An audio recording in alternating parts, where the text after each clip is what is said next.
आप लोगों को आप कहेंगे कि भूल आप जाओ। और उमर अब्दुल्ला एक जैसे बातें। नहीं, आपका बाबरी मस्जिद का हुआ कुछ? उमर अब्दुल्ला जो है उसको दरअसल सियासत का पता नहीं। अस्सलाम वालेकुम, आदाब नाजरीन, आप देख रहे हैं शुभम चैनल में। आपका मेजबान इद्रीस फलाही इस वक्त वानी मंजिल में हूं। हमारे साथ गुलाम मोहम्मद सरूरी साहब हैं जो डीपीएपी से कॉन्टेस्टेंट हैं एमपी इलेक्शन के डोडा उधमपुर कठुआ सीट से। सबसे पहले आपका इस्तकबाल करते हैं। बहुत बहुत शुक्रिया। सरूरी साहब, क्या कहना चाहेंगे? जिस तरह से एक तरफ से अलायंस एक मजबूत है जहां पे दो चार पार्टियां जुड़ी हैं, एक तरफ से बीजेपी जिनकी हुकूमत रही, एक तरफ से डीपीएपी, तो किस तरह से अपने आप को देखते हैं? देखिए, अब आप देख रहे हैं, आपने आज़ाद साहब का टूर चुनाव वैली में देखा तो कितना रुझान है यहाँ पे। आपने बनेसा का भी देखा, आपने राठी का भी देखा, आपने किश्तवाड़ का भी देखा। इतने बड़े बड़े जलसे और इतनी तादाद जो ज़िंदगी में कभी किश्तवाड़ या बलेसा में नहीं हुई जितनी आज़ाद साहब का रिसेप्शन में हुई। और इसके साथ आप कल खड़ी में है, उखड़ाल में है, सिंगलदान में है, आज डोडा में भी है। तो आप लोगों का रुझान खुद देख रहे हैं कि लिहाजा ये जो अलायंस है या नेशनल कॉन्फ्रेंस जो कल कहते थे ये दागदार इंसान है लाल सिंह और इस लाल सिंह ने क्या क्या अपने कारनामे किए हैं, एक बदनामा दाग लगा हुआ उसको।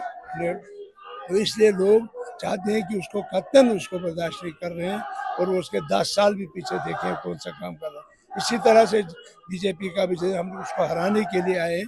लिहाजा हमें कोई वास्ता न बीजेपी से न किसी से, हमारा कोई अलायंस किसी के साथ नहीं है। हम लोगों के रुझान के मुताबिक, आपने देखा होगा कठुआ में हमारा जलसा हो जब फार्म हमने भरा, हमने यहाँ से कोई लोग नहीं लिए थे। और उसके बाद आज़ाद साहब ने हीरानगर में किया जलसा, फिर उसके बाद उधमपुर में जलसा किया। कल भी हमारी रैली वहाँ होने जा रही। हमारी पूरी टीमें जम्मू की, उधमपुर की, कठुआ और उधमपुर में लगी हुई है और यहाँ खुद आज़ाद साहब आए।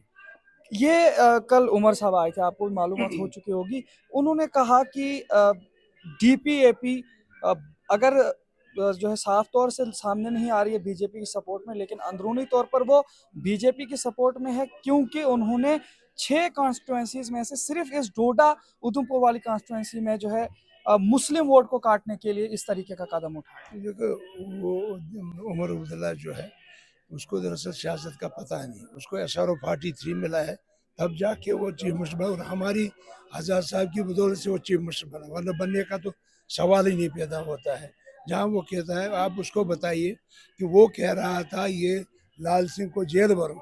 लाल सिंह ने जो रेपिस्टों की सपोर्ट की और इसने उंगलियां उठाई पुलिस पे, उसने कहा ये जंगल राज है और उसके बाद मिनिस्ट्री से निकाला गया। आज उसने किस मशीन से उसको धोखे लाया और वो पवित्र हो गया? किस तरह से आज उसकी सपोर्ट करने जा रहा है? लिहाजा लोग उसकी बात मानने को तैयार नहीं है, वो भी बचगाना ही कर रहा है। मान लेते हैं आपको यहाँ चिनाब बेल्ट में काफी सपोर्ट है, ये भी कहा जाता है कि आजाद साहब इसी धरती से, इसी जमीन से है।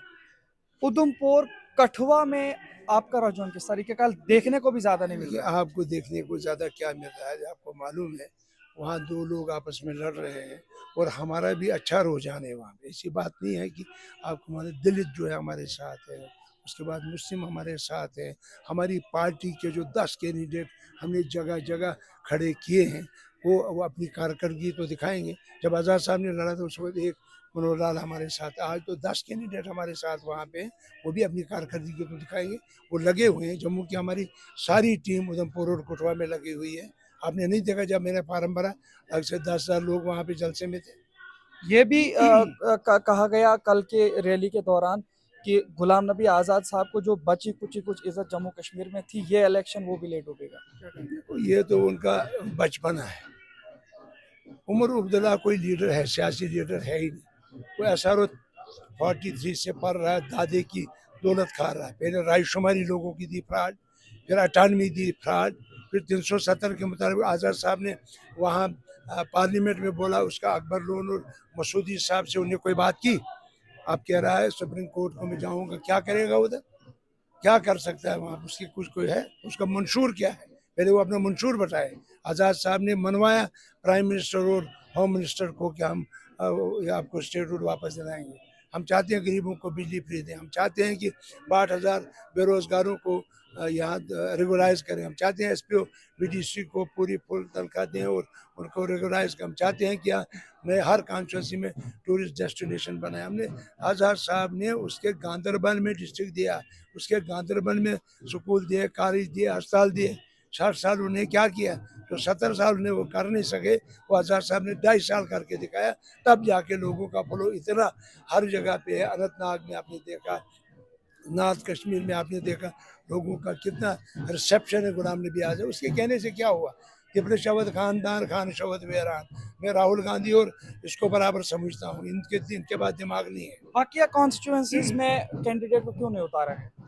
देखिए ये तो हमारी नई पार्टी है, अभी हमने 2 कैंडिडेट उतारे, अब देखेंगे आइंदा अभी उनको 3rd 4th 5th फेज में देखते हैं आहिस्ता आहिस्ता क्या होता है। आपको क्या लगता है ये मैनिफेस्टो क्या रखा आपने अपने इस इलेक्शन को लेकर? मैंने तो बता दिया आपको, एक तो स्टेट रूल वापस लाना है।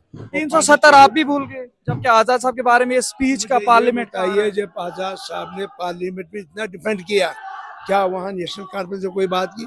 क्या कांग्रेस लेकिन ने अब कोई आप बात भी नहीं कर रहे हैं। की? हम क्या करें, वो तो सुप्रीम कोर्ट ने ऑर्डर दे दिया। अगर सुप्रीम कोर्ट के ऊपर सुप्रीम कोई है, आप लोगों को आप कहेंगे कि समझते भूल आप और उमर अब्दुल्ला एक जैसे बातें करें। सुप्रीम नहीं, आपका बाबरी मस्जिद का हुआ कुछ, जिसके लिए पूरी वर्ल्ड लड़ रही थी। नहीं, लोगों वर्ल्ड को ने क्या कहेंगे कि भूल जाओ 370? कैसे भूलेंगे, हम तो अपना काम करते रहेंगे, स्टेट रूल लाएंगे, हम कश्मीर को वापस लाएंगे। जॉब का उसमें क्या चीजें थी, एक तो जॉब गारंटी थी और लैंड गारंटी, वो तो हम चाहते हैं, वो तो हम असेंबली में पास करके दिखा देंगे लोगों को कि हम करते हैं।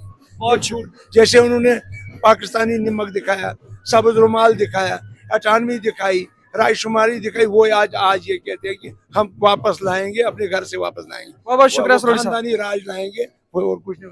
चलिए जी, सरोज साहब के साथ बातचीत हो रही थी, आपका क्या कहना है इस पे, आप भी तबसरे में बता सकते हैं।